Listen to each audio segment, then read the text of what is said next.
So in recent years, one of the outsourced perceived failures that I got involved in was that between Essex County Council and its IT outsource provider BT.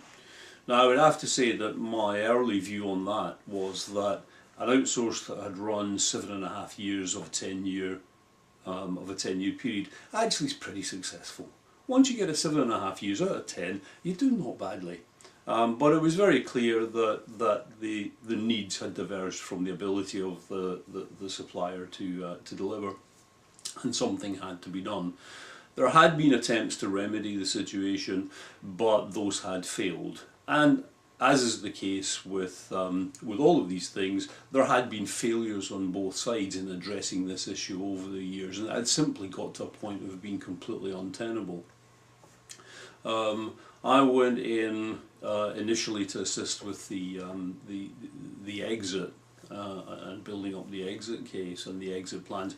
In actual fact, I stayed on as interim CIO for about a couple of years at Essex.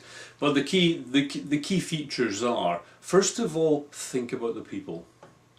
Because if this was a first order outsource, as it was in the case of Essex, those people have been 2P transferred and they're going to have to come back. So you've got another 2P function to perform to bring those people back in. And you've got to think about those integration challenges.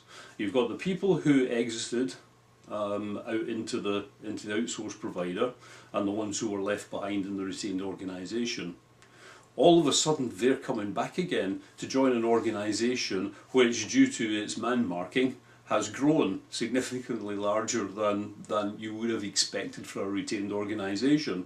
So you've got a really big people integration challenge there, against the background of the people who were in BT delivering the service, who are understandably nervous about their futures. They don't know what's going to happen at the point that they transfer back in, and indeed whether or not they are going to have jobs. Despite the fact that the law says they do, that's not what's in people's minds when something like that happens. So number one is deal with the people. Spend time, talk to them, communicate, tell them what's happening. Against that background, of course, you've got the formal work to do, you've got contract termination work to do, and that requires external advisors, it requires internal and external legal, it requires contract specialists, and in this case it required technology contract specialists. The next thing to think about is, are we just transferring it back lock, stock and barrel? Are we bringing back the thing that we thought we got from the provider?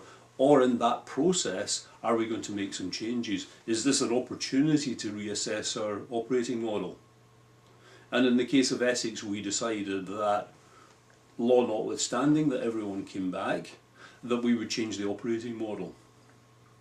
And we worked with an outsource specialist, we actually worked with Deloitte in this case, who helped us formulate what the target operating model should look like. And we determined what the migration path and migration period would be. And we communicated this all the way through to the people. Clearly in local government you've got governance issues, you've got to keep the politicians with you as well, continually explain to them how you're using public money to effect a cost-effective solution for the council. The most important thing, which I will always come back to, is you must communicate. You must tell the internal customers, in this case in the council, what's happening. In many cases, it's a service that passes out to vulnerable members of the community. You've got to make sure that the internal customers understand what you're doing so that their work is not impacted by this change.